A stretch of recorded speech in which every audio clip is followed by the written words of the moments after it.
to the 6th episode of Sommelier series by Nagarro. And thank you so much, all of you, for joining us in this 6th episode. And this is where we talk to industry experts on topics that are very dear to us. And a lot of you know that Thinking Breakthroughs is our Nagarro's brand promise and the tagline. So today's topic is going to be innovation. And on that note, I'm absolutely thrilled to have Chaitali Sengupta with me. Let me quickly introduce Chaitali. In fact, she doesn't need any introduction. Chaitali is the CEO and the co-founder of Cirrus 360. It's a startup around 5G radio access network. We might talk about that a little bit towards the end. And before that, she has held multiple leadership roles. In fact, she's in the board of directors at Reliance Jio. She was instrumental in launching the first 4G Jio brand in India. A lot of our people who have joined from India would definitely relate to that. Again, I'm probably making Chaitali a little bit uncomfortable, but I'm going to go ahead and do that. Chaitali also has been, winner of MIT Technology Review's top, 35 innovators under 35. She has also worked in 7 networks, a lot of different, very, I would say, cool 5G, 4G networking engineering positions. And she does have 60 plus patents under her name and a PhD from Rice. Also, Chaitali and I go long back. We studied together at IIT. I'm not going to mention which year and all that. It'll really make us sound really old. Chaitali, good to have you here. Absolutely. Thank you so much, Kanchan. It's great talking to you, great reconnecting. And I'm quite excited about, this session and also, our interaction between Cirrus 360 and Nagarro. So looking forward, and thank you everyone for joining the live stream. Really looking forward to a nice chat. Absolutely. Nagarro and Cirrus 360, we have been a little bit trying to collaborate on some of the 5G and the RAN on those topics. We'll probably a little bit talk about that towards the end. And before we start with a little bit of the heavy duty questions, I'm very curious about one thing, which is, so Chaitali, you have played, at least I see, 3 very different roles, right? One in academics, right? Then one as an engineer and also as an entrepreneur, right?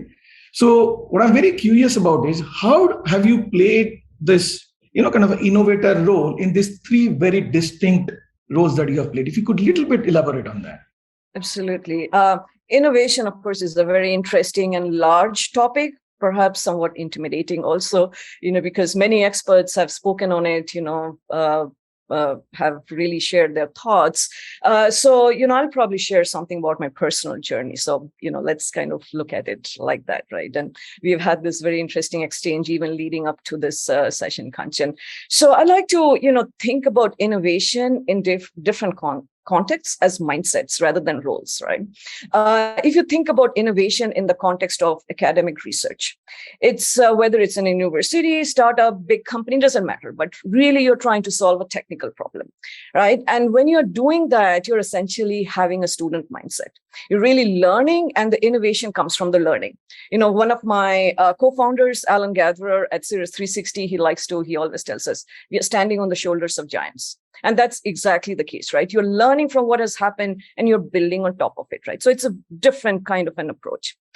When it comes to innovation in the context of entrepreneurship, it's absolutely essential to tie that to the business value proposition, right? Yes, it can be a technical problem, or it could be other things. It could be innovation in a business model, pricing model, go-to-market, everything that's been happening in the as-a-service space, right? Software as a service, infrastructure as a service. I mean, all of those are very, very innovative thinking in terms of, how you take innovation to the market. You always have to be thinking, how does my innovation become a product? How does my product get consumed by the customer, right? So it's a similar thing, but somewhat different mindset. But no matter what, whether it's in academia or, in that engineering or entrepreneurship concept, innovation, I feel, really starts with the question. What is it that I'm really trying to do? The problem statement or the opportunity, like keeping an eye always on that, right? So that's kind of, how I think about it, whether it's in different roles or different mindsets. So it's kind of, absolutely. Absolutely. Yeah. Yeah, I mean, I think I also think the first, kind of the step before innovation is the curiosity, right? You have to ask a lot of questions and probably more why nots than whys, right? Yeah. So that's something, when we follow our, kind of the innovation journey, Yeah. some of the frameworks at Nagarro as well. That's something we encourage all of our, Nagarians to keep on practicing it on a Absolutely. regular basis. I mean, why does Ask it more make questions. sense to solve that problem, right? And why am I the person to solve this? What is exactly unique about it? Absolutely. Yeah. Very true. Yeah. And you have led a lot of teams of large teams of engineers, and again, in every of those projects as well, there have been a lot of innovations, right?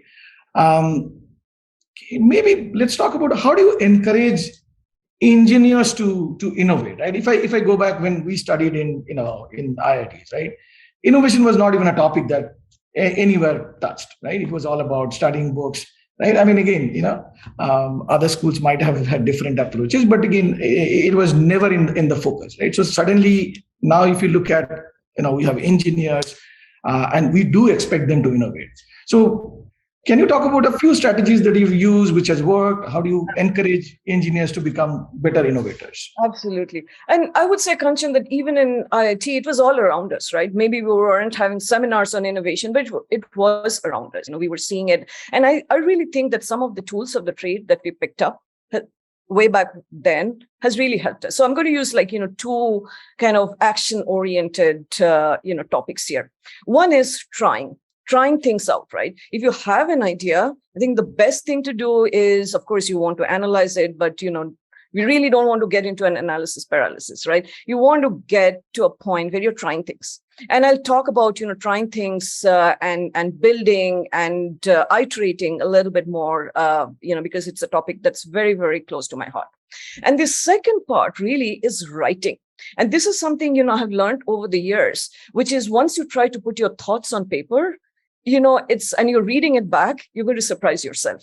And at Cirrus 360, we do that a lot. And we do two kinds of writing. And this is also something I've learned from my co-founders. One is, you do a stream of consciousness. As the thoughts come in, let's just record it. Let's see what comes out of the other end. That helps a discussion, right? And the second part is, once you have something, I'm trying to communicate to the outside. You can call it, whether it's marketing or a white paper or a research paper, trying to put things down in writing is a huge, very, very useful exercise in getting that innovation into something that actually works, right? So those are kind of, the two actions that I take, that I always encourage my team to take. We do that a lot at Cirrus 360, right? Now, the question is, what do you need in order to be able to do those two things, right? Which is where you go back to the core skills, right? So that core skills is very important. And skills, for me, is different from expertise. Skills is like, can I code in Python or C? If, like my other co-founder, Sudipta, he's a hands-on hardware guy. How do you put things together, right? And it's not always obvious. It's like, you need to do everything, do it by practicing.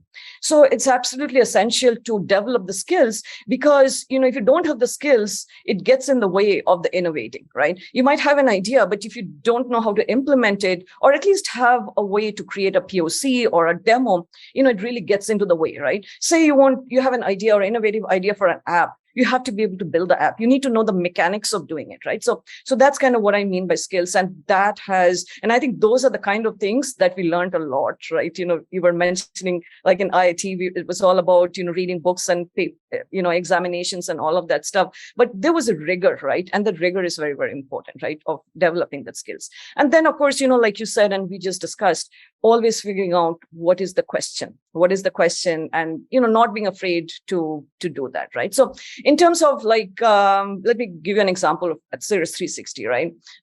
We have been, heads down in stealth mode for the last, couple of years, developing, in the 5G space. And I'll share a little bit about it. before. But when we looked into the space, and all of us founders are, we considered ourselves experts in the radio access network business, but it wasn't always obvious to us as to what the question is, right? We saw the open radio access network movement happening. We saw a lot of interest, like everybody trying to figure out they want to do something different at the intersection of cloud and telco. But it took us a while to figure out what exactly is the problem statement, right? Should we be, and then, that leads to the solution or the innovation, right? And that leads to, where does it make sense to apply our energies? Because at the end of the day, you have one finite resource, which is my own time, right? So we need to be very judicious about that. So again, just what has worked from my personal experience. And No, I'm sure really you have good. very similar experiences too. Absolutely. And I'm also hoping people listening to us, they're making notes also. These are very good tips. And also, one of my favorite books, Tom Kelly's Art of Innovation, he does talk about that. He also says that, it's a state of mind, right? Yeah. It's definitely a state of mind. And I think if I remember correctly, he also says, prototyping is the shorthand for innovation. It's very similar to it totally is. It to totally, create absolutely. something that you can touch and feel. Yeah. It's not about showing in a PowerPoint or something like that. It has to be on a hands-on, right? No, I think absolutely. We also kind of try to encourage people to create POCs, get your hands dirty, and probably on that note, when you are doing a lot of experiments, you are trying few things, you are asking a lot of questions, right? It's unlikely that every question or every effort will lead you to quote unquote success, right? Yeah. In fact, a lot of time it does. Probably you're going to, get into something that is not what the intended outcome was. Can you a little bit talk about in your experience as well? I'm sure you have come across, quote unquote failures, right? How do you deal with that? How do you convert that into a success? Absolutely. And I think, it's an iteration. The question, I don't know whether it's always convertible, but it's always a learning experience, right? It's always a learning experience. And again, using a very recent examples at Cirrus 360, we could see, as I said, something happening where the cloud and the telco worlds are coming together, right? We could see that. We could see the buzz around edge computing. We could see what's happening in the radio access network movement, really at the edge of the network, right? So it's not about a centralized data center infrastructure, but really, distributed. So we knew something is happening there. But we had to kind of learn and figure it out. And we did a lot of things, right? We tried to solve different problems in edge computing. And I shouldn't just say try to solve, we actually solved it for our customers, right?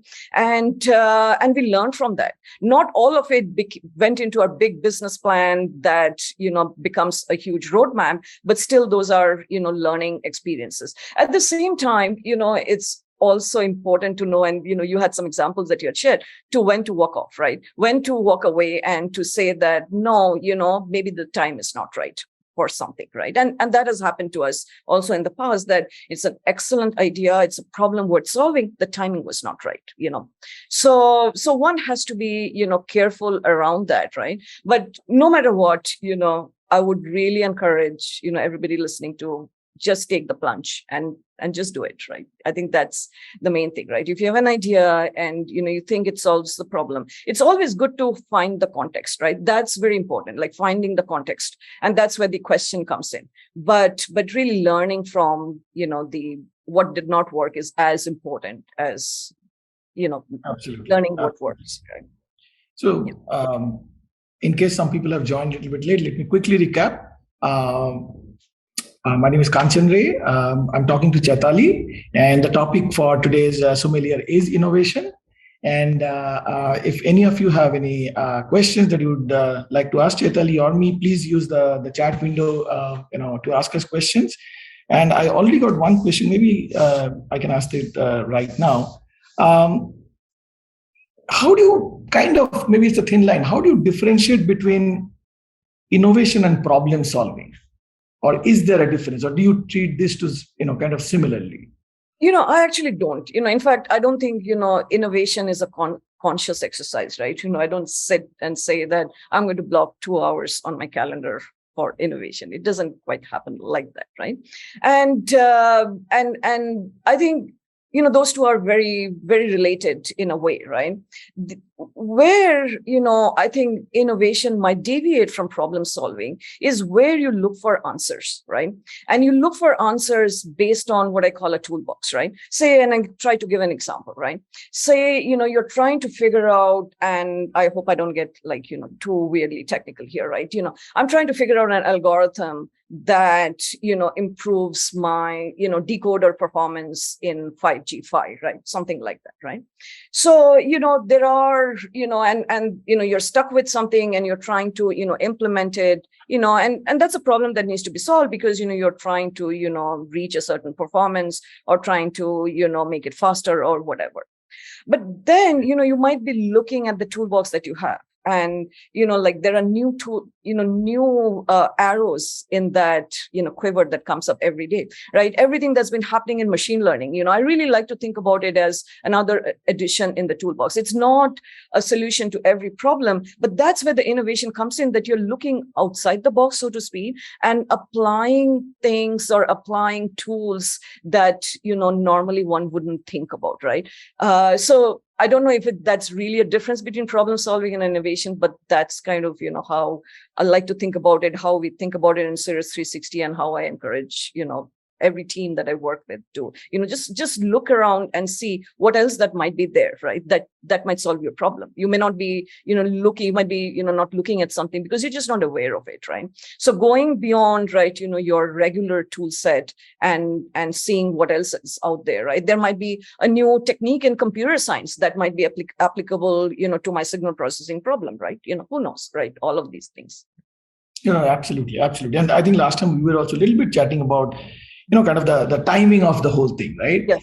I mean, mid 90s, at least I was working for a startup. We had gone through that whole journey of the soft switch and how it was, we always thought that, early movers advantage is a good thing. And in that particular case, it turned out to be not a very good thing, right? How important do you see the whole timing aspect of it? Again, you are in working in a startup space as well, or is that a little bit overrated? I don't think it is overrated at all. I think timing can be everything. Timing can be totally make or break, right? In fact, I have been in situations where, I have created something, filed a patent, literally I'm going to use some dates in 2006.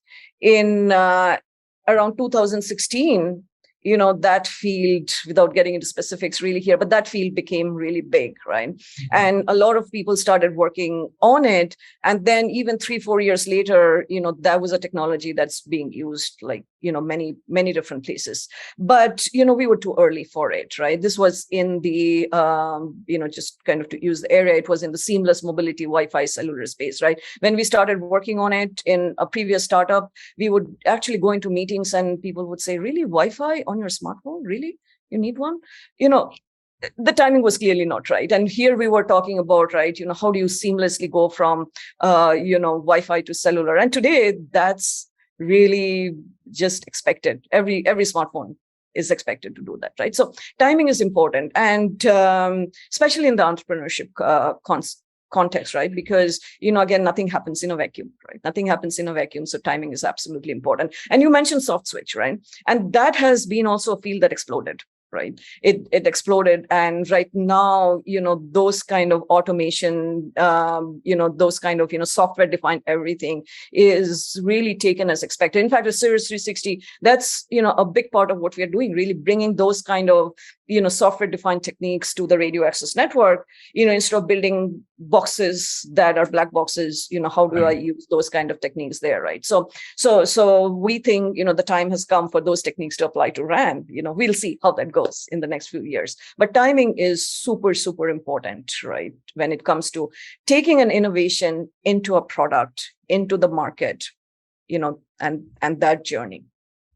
Absolutely.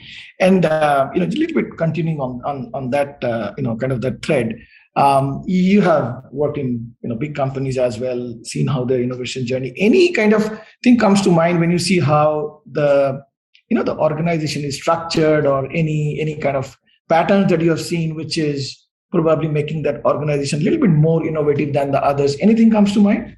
Yeah.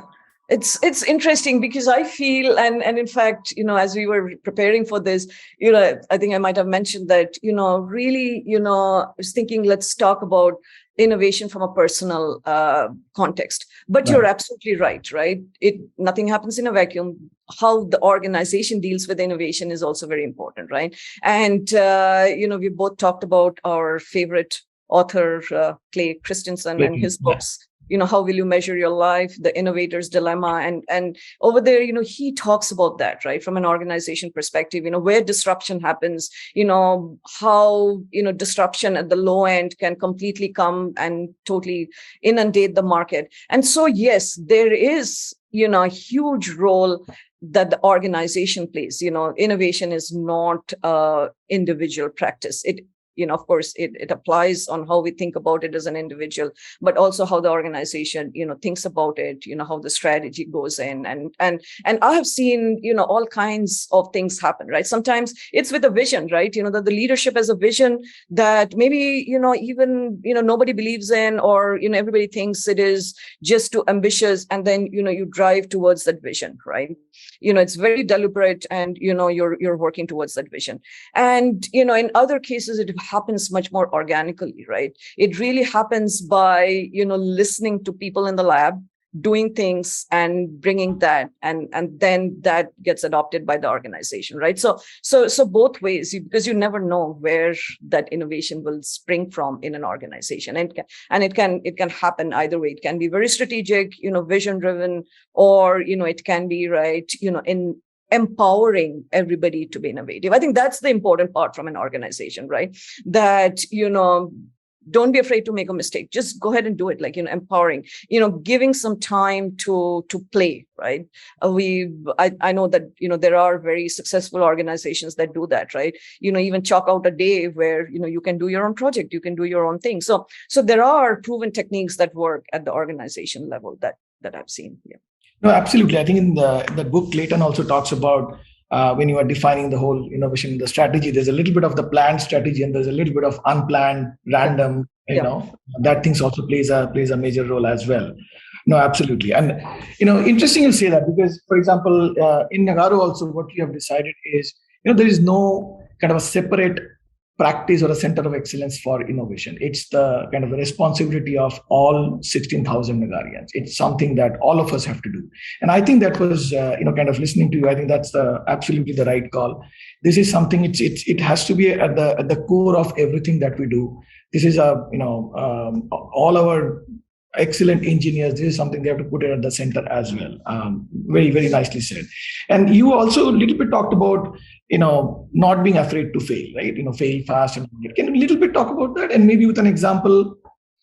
Absolutely, right. So, and again, the question is, how do you, when you say fail, what does that really mean, right? It's a question of, leapfrogging. It's a question of learning and, going into the next thing, right? So, yeah. So one of the things I'll actually give you, one example if I can think of, right? And because this is way back when I can talk about it, was my previous startup. We were working on seamless mobility, right? We were working on, how do you, you walk out of the house, you have a YouTube stream, it continues seamlessly, or a stream like the one that, we are on, that continues seamlessly. Like, we were kind of, working on that. And, we were really thinking that this is something that has to be like, deep down, it has to be really at the lower levels of the stack, because that was kind of where we came from, right? That was a legacy. And, customers kept on saying that we want to see how this works in an app. And we were like, okay, app is the buzzword. Like, what does that really mean, right? Does this mean what we have been working on so far and this technology will fail? Or how does that thing go forward? But then we started working with a very, like one of the industry leaders, customer, an operator.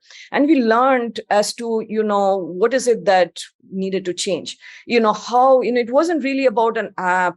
It was really about giving that visibility and that control. And that is something, actually, a lesson that I've carried with me, that no matter what I'm doing from a technology perspective, the visible part of it is as important as the core algorithm or the core technology, right? What is the control I'm giving to my user or my customer? What is it that he or she can feel and visualize, right? And that's, that was, as I said, like that was a learning from way back when, but I see that applies everywhere, right? And no matter what my innovation is, I can have it all in my head, but what is really important is what somebody else is seeing, right? And what somebody else can control and visualize, right? So that's kind of, an example of, how you learn, right? And from what you have tried and kind of go forward. If I remember correctly, that whole seamless thing is one of your patents, right? It totally is. Yeah. It was like that whole area. Yeah. Right. Coming to a little bit of the current role that you are playing as the co-founder and CEO of Cirrus 360, which is the whole topic of entrepreneurship, right? Again, a lot of interesting journeys. I'm sure you have a lot of war stories as well. When you started thinking of being an entrepreneur and creating your own, what kind of mental models did you kind of prepare in your mind? Yeah. So, at least for me, it happened more organically, as I said, right? We were, and it usually happens like that, right? That no matter where I'm working, it could be in a big company or, or a small company, I start seeing things and learning things, right? And from there, there is usually an idea that germinates saying that, this is a problem worth solving. But it always starts, when you're talking about the mental problem, it always starts with the problem statement. And it's, and I know I keep on saying that word problem statement or a question or an opportunity. I mean, it's amazing how important it is, right? And I've seen cases where there's a lot of work done and then I go in and say, okay, but what is the problem that you're trying to really solve here? And sometimes I don't get a clear answer to that, or the answer is not what the person answering would expect it to be, really. So when you're talking about mental model, I think that's the most important part, right? Defining the problem statement, defining the opportunity, and saying, if I didn't solve the problem, what would happen? What is actually happening today, right? If I didn't solve the problem, world would still go on, right? What does that mean, and when I'm bringing it in, and again, mental model or guiding principles, whatever you want to call it, sometimes I use things like faster, easier, better. There are other little words, and this is something also I learned from a founder of another very successful internet startup in the security space, who would always go like, our goal is to make it easier, cheaper, more secure, from an internet perspective, right? And that made sense. So for every innovation, you need to figure out what it is that, we are really trying to do there. And that was kind of the question that we asked, right? When we went into the 5G radio access network space, and between the three of us, Cirrus 360 co-founders, we've built these systems, right? We've believed that we know how to build the systems, and we have seen this build and deployed over 20, 30 years. The question to ask for us was, what really needs to change, right? Because if you didn't do anything, things would still go on, right? The Open RAN movement, is here. There's a lot of momentum around it. And that's when, we figured out that, we really need to make the systems easier to build. System integration is a problem in radio access network, and we need to figure out how to use automation to help that, right? So kind of getting to the core of the problem and what is the difference that one is trying to make is, where the journey starts. At least it has for us. Yeah. Well, I like that. Again, let me quickly recap for our viewers and listeners. I'm talking to Chaitali, and the topic for today's Sommelier is innovation. And if you have any questions, please feel free to write it in the chat window. And I'm going to a little bit continue on this whole entrepreneurship angle, Chaitali, because one of the things we always say in Nagarro is, Nagarro is a collection of thousands of entrepreneurs, right? It is very important to us that all of us live up to that entrepreneurship as one of the values, right? I want to a little bit also ask you is, what are the few lessons that you have learned in your journey in entrepreneurship, right? So for example, one of the big lessons that I learned in my first time when I, at least two friends try to do something as an entrepreneur, was don't be too afraid by the competition, right? Because you were like two people with no budget trying to figure out kind of what you were saying earlier. What's the problem statement we are trying to solve? And there are people with bigger budgets, bigger things. They are also probably solving on something on the same lines, right? It is, sometimes it's easy to be very intimidated by that, right? One big lesson that at least for me was the quote unquote the market is always big enough for a lot of players. I don't really need to be very intimidated by quote unquote the bigger ones. So similarly, like any kind of lessons learned, any tips that you would have? Yeah, I don't know about whether it's a lesson learned, because at hindsight it seems very obvious, but I want to bring up this whole idea of collaboration, right? Because, and as I mentioned, my co-founder Alan saying, we need to stand on the shoulders of giants, and that's absolutely true. But also, like, with your peers, with either in the company or outside, between the Series 360 founders and a team. For us, it's really a true collaboration because we bring in very different kinds of background and expertise, so that there's background in hardware, Alan's expertise in his, radio access networks and algorithms, right? Things that he's been doing for, decades, my experience kind of going up and down the stack, so to speak. If I sometimes feel that, I've been going up and down the 7 layers of the OSI stack with a lot of fun. And I'll talk about that a little bit, but really collaboration. And, because, one learns, nothing happens in a vacuum. So like kind of having these kind of discussions, and I've always found myself, even in, big companies, that I'm always, drawn towards collaborating with, 2 or 3 people, right? That I'm always, talking to on a daily basis, banging out ideas. Sometimes it's very informal, right? So, that actually is a huge lesson learned for me, right? That, I can sit at my desk and think all day and not come up with anything. I talk to a partner or, co-founder or a team member, things suddenly become crystal clear, right? It just happens, right? It's amazing how clear things becomes when you're doing that. And then, collaboration also happens because, everybody brings in their own expertise, and you need to look at the problem from many different perspectives, right? You need to look at it in depth. You need to look at it broadly. You need to figure out, for us, that's the case, right? We are, what, in the startup world is called deep tech, right? A lot of times we do things that it's very hard for us to even explain, right? What exactly are we doing in the radio access network space? Of course, we are applying automation, right? That's what we're doing. Now, the question really becomes, how does that get used, right? And for that, we need to think broadly, right? So thinking deeply and broadly. And that is only possible if you're collaborating, right? Because it's not possible for somebody to do anything in a vacuum. So I would really kind of, have that as, front and center in everybody's thoughts when it comes to innovation. No, absolutely. And we also do say that it's always, find your like a sparring partner and then, absolutely. start questioning. When a group of people, when, if we are trying to innovate, I think the biggest risk is if all of us agree too fast that, hey, this is that we do here. We need to question it enough. We need to kind of go broad, go deep. I mean, we debate every day, right? Sometimes it just like, gets to a point where we're really pushing each other, but that helps, right? Challenging each other. I think that really helps get to the point. Yeah. No, absolutely. Absolutely. Again, a little bit coming back to the whole engineers and engineering part of it. We have a lot of young engineers. We have a lot of engineers, a lot of young engineers as well. What would you tell them that if they have to excel in the whole topic of innovation as well? How would you little bit guide them? How do you tell them to plan their journeys?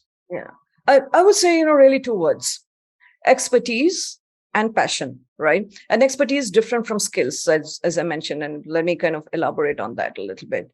I love talking to, young engineers, who are, really, undergraduate or, graduate students. And one of the things that I see, that there are 2 kinds, 2 examples that I'll give. Sometimes it'll be like, I'm looking for a topic. That's what I hear. I'm looking for a topic. Can you, maybe tell me what you think are the 3 or 4 important areas that'll be good career opportunities for me, right? And I find that a very difficult question to answer, right? Because I always say, pick a topic that speaks to you, right? Yes, I can, you don't need me to tell you what's going to be hot. You can just do, everybody talks about, the 20 important things that happens every year. You can pick from there. But what's really important is that it has to speak to you, right? So, that's very important. And the other thing that I see sometimes, and this is actually funny, I'll go look for, say, if you're trying to, hire somebody or talking to, a student, and they'll go, I want to work on machine learning. And go, okay, we work on 5G RAN automation. You could possibly use machine learning, but let me tell you more about RAN. So, no, I don't want to work on 5G. I want to work on machine learning, right? So kind of, getting into that space also is a little dangerous, right? Because what machine learning is today, maybe it'll be quantum or something else, like 10, 15 years from now, right? So whatever speaks to you, but what is important is developing expertise, right? Different from skills. Skills is like, can I really execute on something? Expertise is really, do I really understand the subject? Do I have the insights? Do I, know what is actually happening? Do I really understand the why of it, right? Why is something happening, right? So developing that expertise, I think is very, very important, right? And it can be anything, right? Again, at Cirrus 360, we call it like, domain specific, right? We call ourselves domain specific, that whatever we bring in is domain specific to the radio access network, right? But whatever you pick as your domain, and it can change. I have myself moved, right? I went to IIT and got a computer science degree, really computer science and engineering, what it was called. And essentially, I moved into wireless, and it's really in the electrical engineering department when I went to Rice and at grad school. But so it doesn't matter, right? You can change. That's not the point. The point is, whatever you pick as your domain, you really need to have that expertise. And then the passion for whatever you're doing, right? It shouldn't be because it's cool or because, it's where all the jobs are. All that is important. I'm not saying that's not important. But if you have that expertise and the passion, I think the roads, you'll find the road, right? And the doors will open, right? So that's kind of, how. I totally agree. And I probably just quickly add to that also is one of the things I'm quoting Tom Kelly, and he, in his book, he also talks about the difference between, doing a project and planning to learn versus planning to execute, right? If I'm doing a project that I'm just executing, it's a very different way of looking at it. But if I'm trying to do a project which is supposed to be extremely innovative, trying to bring in a lot of innovation, I really need to plan to learn from that rather than just the KPIs for those projects will be extremely different. Because you always take away something that you can apply elsewhere. It may be indirect, right? It may be totally indirect, but you always pick up, something that you can, and that's very important, right? Right. And again, you would probably start with a lot of assumptions, right? You'll start with a lot of assumptions, and as you learn, you will kind of see, oh, this assumption valid, this is invalid, and that's kind of feeds back to your learning. I think it goes back to that the fail fast, fail forward. All of those probably kind of hinges around that. Coming to a little bit about your current work, right?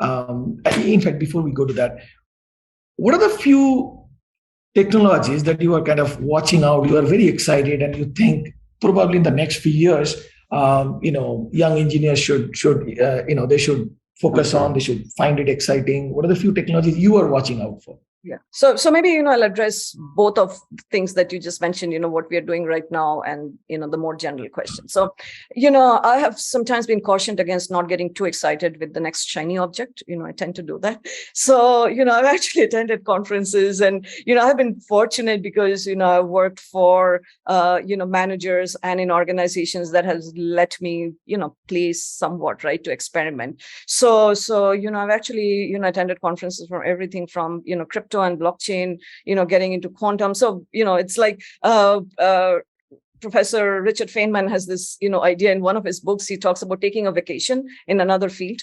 I love that idea, right? So I've been known to do that, right? So, but it's really to understand what it is that's happening in that space. But it really, when it comes to, applying some of that, it really, again, it's a toolbox. It's, making sure that you know what's happening so that whatever problem you're working on, you're able to apply to it, right? So, and I'll use the Cirrus 360 example. We have, as I said, been in stealth mode for the last couple of years, but we've some of what we are doing really in the 5G radio access network space. The observation we made was that networks of the future is going to be different. It has to be different because we are not, like 5G and going forward, you're not going to be using the network in the same way. If you think about 3G, 4G, it's been about your smartphone, my smartphone, all the applications, the data. Going forward, it's really going to be about, connecting everything. Whether it's Industry 4.0, agriculture, government, IoT. I know, you guys at Nagarro are also involved in some of those, right? So the way the network is used is going to be different, which really means that the complexity and the cost of that needs to be managed, right? And that's where we come in. We say that, okay, there's something needs to give, right? Something will happen. Yes, there is the Open RAN movement. There is also open source, leveraging and collaborating more across the community. But we really feel that one needs to apply automation, right? So for us, and this is not just for 5G, this is how we kind of, approach the whole technology space. What can we automate and what makes sense to automate, but intelligently, right? It's because there are techniques available, right? The computer scientists have been really busy the last, decade coming up with these kind of new techniques, like even beyond machine learning, right, that you can apply to automate just about anything, right? So how do I apply it to my problem, the radio access network problem, right? And that's where, I see a lot of innovation happening in the 5G space, and then, as you said, really the cross-section between the cloud and the telco, really think that, everything that has been happening in the cloud, the hyperscale space, we can learn a lot of lessons from that and apply that to the radio access network in terms of how do we, apply automation to build the network, to deploy the network, then operate the network, right? All of those things. And then, of course, even though, I almost made a joke about, the machine learning and people's, students saying, I want to work on machine learning and not 5G. But, it's a toolbox, but it's really about using data, right? It's really about using data that's out there and how do I make sense out of it, right? What techniques you use, whether it's deep learning or something else, it really depends on what the problem is, right? But the data is out there. And today we have a way of capturing the data and then kind of applying it and learning from it, creating theories out of it or, algorithms and kind of, leveraging all of that, right? So I can't, really say that, I'm keeping my eye on 1, 2, 3, these technologies, but really is the question of what else can I add to my toolbox to solve, this problem, again, to make it faster, easier, faster to operate, easier to consume or perform better in a certain way, right? So. No, absolutely. And also I think in this thing, it's extremely important to also look forward, I think Clayton also talks about that. Don't get too much into the data because data is, past up to today, right? Yeah. The data does not, in that sense, really does not tell me. I think his analogy is trying to drive a car by looking at the rear view mirror. I do have to look in the front as well, right? And I really like your analogy of. And so, it really needs to be adaptive, right? And we, focus a lot of that, right? Even for our 5G radio access network space, how do I make my network adaptive? Because it needs to adapt to the needs of very different use cases, right? The network that I built for my smartphone is going to be different for IoT, different from AR, VR, industry or government, right? You might need more security for some versus other. In some cases, bandwidth might be more important, in some cases latency. So, that adaptation is going to be very, very important, right? So.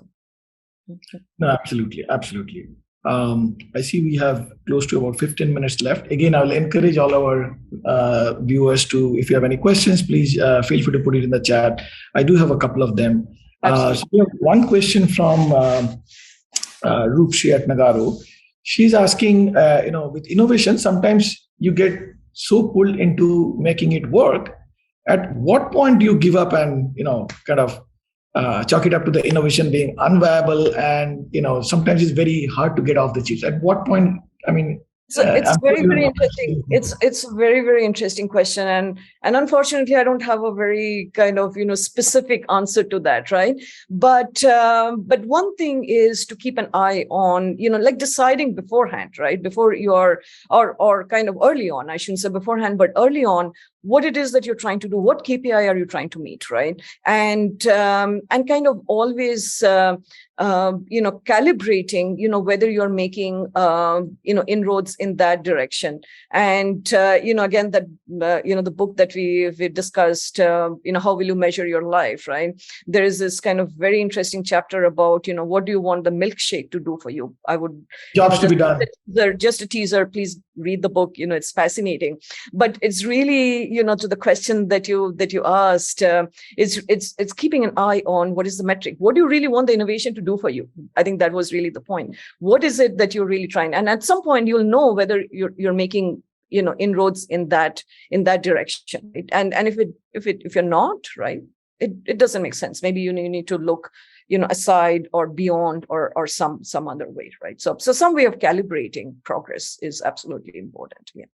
Yeah, I totally agree. And, we have done projects where, for example, what you said, we agree on the KPI at the beginning, right? So we were doing a lot of, for example, assisted reality projects where we agreed on the KPI saying this particular, use case needs to give me at least 20% efficiency improvement. If it doesn't, there's probably not too much value in continuing in that path. I will explore other options, right? Again, a lot of times, I think we do have to remind ourselves that one failed idea is not a failed project or a failed, initiative, right? Ideas will, that 20% might come from somewhere else that you weren't even thinking of, right? Exactly. Yeah. Absolutely. Um, I got one more question also. This is a little bit specific to people are curious about, given your background on the 5G and a lot of the networking. How do you see the whole 5G, particularly in countries like, say India? What do you see in the future? Do you think it's going to catch on? What real problems it's going to solve? If you can a little bit talk about the 5G.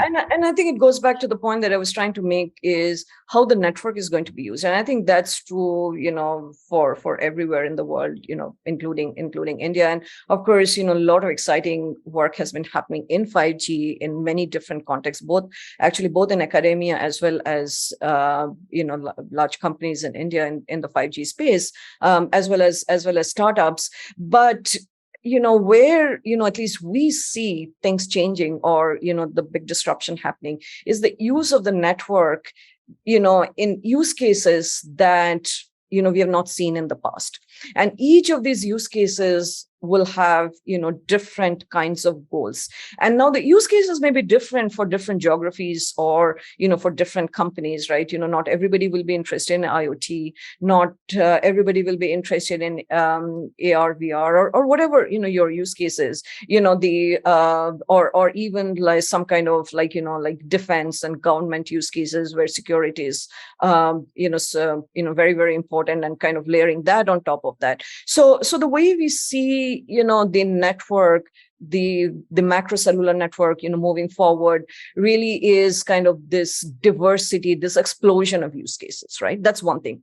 The second thing is really kind of the coexistence of the macrocellular network and kind of the enterprise private 5G network, right? So that's very, very exciting. But no matter what, the use cases are growing in diversity, and that's very different from what it's been in the past, right? Even though it seems like we can do so many different things with a smartphone, but essentially from a 5G, especially from a radio access network perspective, it is really like a finite set of use cases. Whereas now, and if you have what we sometimes call the Swiss Army knife approach, that you want to have a network that does everything all the time, that's not going to work. You won't be able to manage the complexity. So you're going to need some tools, automation, all these kind of techniques to manage that complexity and adapt to a diversity of use cases. So that's kind of how we see and why it is so exciting, right? And the third thing I would say is,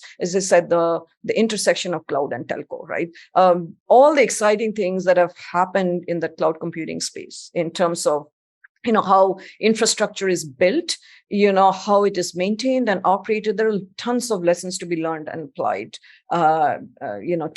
to the 5G, or the, whether we call it 5G, 6G, or this really the wireless space. So we are very, very excited, and we're really seeing that this is an inflection point, right? That for us, we feel that the time is now, right? That this inflection point will happen. Things will need to change, and hopefully we will play a role in that change. Interesting. I see one question about kind of the ideation technique. So when you go for a little bit, start reading about a lot of the the kind of the techniques and the frameworks. There's a lot of them. Design thinking, probably a lot of big companies have their own. So the question is, have you seen any particular technique that gives you better results, or are you kind of technique agnostic? How do you go about choosing a framework? Lots of coffee. Lots of drink. I would have said beer, but well, yeah. You still need to have all your faculties, focused, right? But when I say lots of coffee, what I really mean is kind of, that informal kind of exchange. In fact, Cirrus 360 started exactly like that, right? Sudipta and I, and our co-founder Alan, I think for years, months and years, we would just meet in Starbucks, have coffee, and discuss the state of the world and what it is that we can do. And the ideation actually, literally happened over coffee. And I'm sure that you hear these kind of stories everywhere. But the point is really to be, relaxed and have, kind of that informal approach to things, right? It doesn't happen on a clock. It doesn't happen, on a framework. Of course, you can formalize some of these things, right? Everything can be formalized, and sometimes it's necessary to do that, right? But kind of, giving that space to play, and then not being afraid, right? At some point, you'll have to jump off the cliff, and and that's sometimes very, very difficult, and not, timing is not right sometimes, not only for the market, but even personally, sometimes the timing is not right to do something, right? But that's kind of, the two things, right? The time coming, and that, the idea both coming together, but usually that happens in a much more, informal, relaxed setting. Yeah. I agree. There's a little bit probably an extension of that. So if you put your kind of the innovator hat, right? Let's say, as an innovator, you believe in that idea a lot, right? How do you kind of prepare the market internally, externally? Anything around, that's a huge challenge, right? Especially, I think, as engineers, as as believers, we can sometimes get very, very attached to the problem, and it just seems obvious to us. And I've faced that many times, right? That I go into the meeting and I just feel that I just show 3 slides and people will automatically understand that. But really, that's never the case, right? You really need to, and this is something that we have learned, and we're always learning, right? And we have learned this from, many different sources, right? Partners, investors, customers, as to how to really communicate something with empathy, with different context, right? Because when you're talking to somebody, they have their context, right? They don't have your context, right? You may be, I may be an expert in what, the problem that I'm solving, because, that's my area, my domain. That doesn't necessarily mean that who I'm talking to has the same care about, right? So taking the time to figure out what the care about is, and the care, and the same is the other thing that we are learning, and we have learned, is that the same technique or the same innovation might be of different use to different entities, right?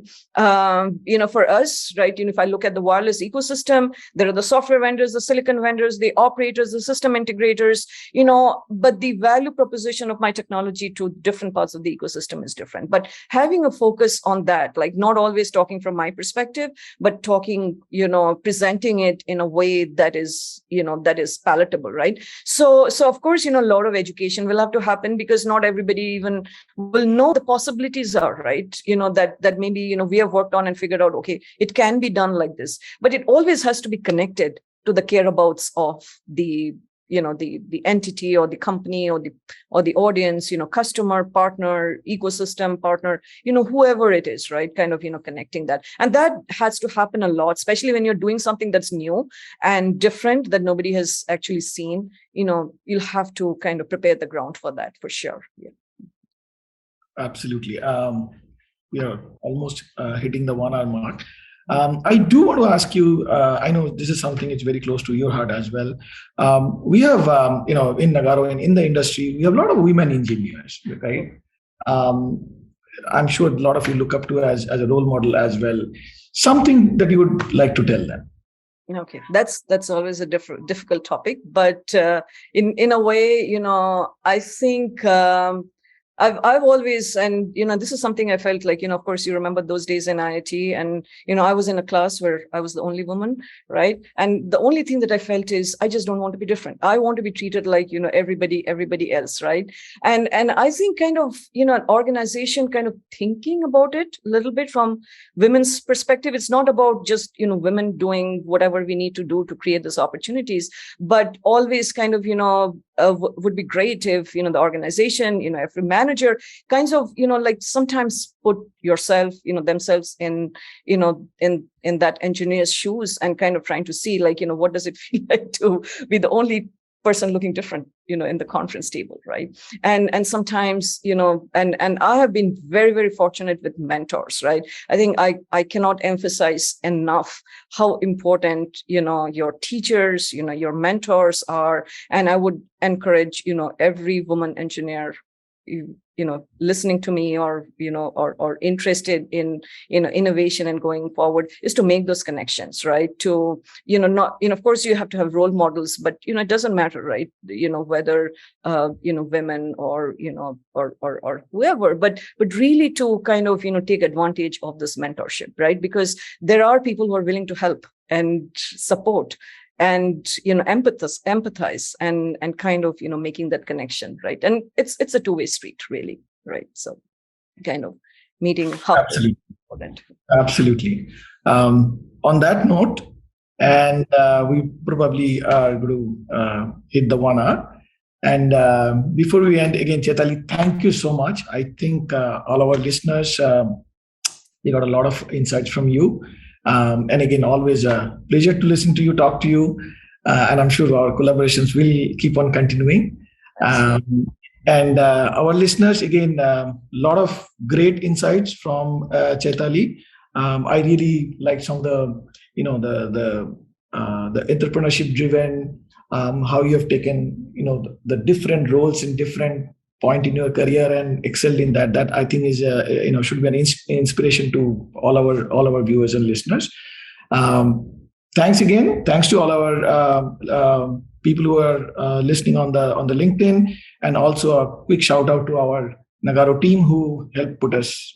Absolutely. So thank you, Kanchan. Thank you to the Nagarro team. It's been an absolute pleasure, doing this with you. And folks that are listening and are dialed in, please feel to reach out to me on LinkedIn. Would love to hear from you and share anything, any way that I can help. And hoping that we continue this conversation. Absolutely. So that's let's wrap up with that. Thank you. Folks, have a good evening, good afternoon, morning, whichever time zone you are in, and see you on the next 7th episode. Thanks, Chaitali. Thanks everyone.